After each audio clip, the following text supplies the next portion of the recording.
Hinihain sa Kamara ang kauna-unahang impeachment complaint laban kay PBBM.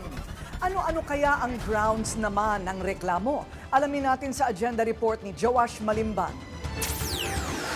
Pebrero noong nakaraang taon, nang i-impeach ng Kamara si Vice President Sara Duterte, kaugnay ng umano'y korupsyon sa confidential funds at pagbabanta sa buhay ni Pangulong Bongbong Marcos, First Lady Liza Araneta Marcos at former House Speaker Martin Romualdez. Ngayong araw, isang impeachment complaint ang muling inihain sa House of Representatives. Pero sa pagkakataong ito, laban naman sa Pangulo. Ayon sa reklamo, dapat umanong ma-impeach si PBBM dahil sa graft and corruption, culpable violation of the Constitution at betrayal of public trust. Narito ang sinabing grounds sa reklamo. Una, ang umano'y pagpapadakip kay former President Rodrigo Duterte patungong International Criminal Court. Ikalawa, ang umano'y pagiging drug addict ng Pangulo. Ikatlo, ang umano'y pagkabigo ni PBBM na i-veto ang unprogrammed appropriations at other unconstitutional provisions sa General Appropriation Bill mula 2023 hanggang 2026. Ikaapat, nakinabang daw si PBBM sa mga kickback mula sa budget insertions at ghost flood control projects.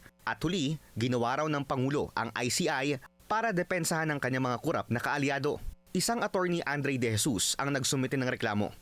The only way for evil to triumph is for good men to do nothing. And if someone does something, then at the very least, in my case, I could rest at night knowing I at least try to do the right thing. Win or lose. Ang endorser, si House Deputy Minority Leader at Pusong Pinoy Party List Representative Jet Nisay.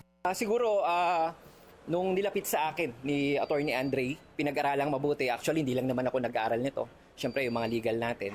So, pinag-aralan namin ng halos ilang weeks. At nakita namin na ito yung hinahanap ng ating mga kababayan. Matatanda ang isa si Nisay sa mga umano'y contractor na pinasasampahan ng kaso ng ICI at ng DPWH noong nakaraang taon. Ayon sa joint referral na isinumite nila sa Ombudsman noong Nobyembre, si Nisay ang may-ari ng sole proprietorship na JVN Construction. 2021 at 2022 raw nang makatanggap ito ng tatlong infra projects mula sa gobyerno na aabot ang halaga sa 73.7 million pesos. Nang tanungin si Nisay kung nakikipagtulungan siya kay VP Sara kaugnay ng inihaing impeachment complaint laban sa Pangulo, agad itong itinanggi ng kongresista. Sa isang Facebook post, sinabi ng political commentator at public interest lawyer na si Attorney Jesus Falsis na may indicators umano na pro-BBM ang endorser na si Congressman Nisay. Posible rin daw na mahina ang isinampang complaint para mapigilan ng isang mas matibay na reklamo ayon umano sa kanyang source. Matatanda ang isa rin si Nisay sa mga pumirma sa lumusot na impeachment complaint laban kay VP Sara. Tila naging abogado naman noon ni First Lady Liza ang complainant na si De Jesus. Matatanda ang nagsampa ng disbarment case si De Jesus laban kay Attorney Glenn Chong dahil sa isang negative remark nito laban kay FL noong 2024. Para sa agenda, Joash Malimban, Billionaire News Channel.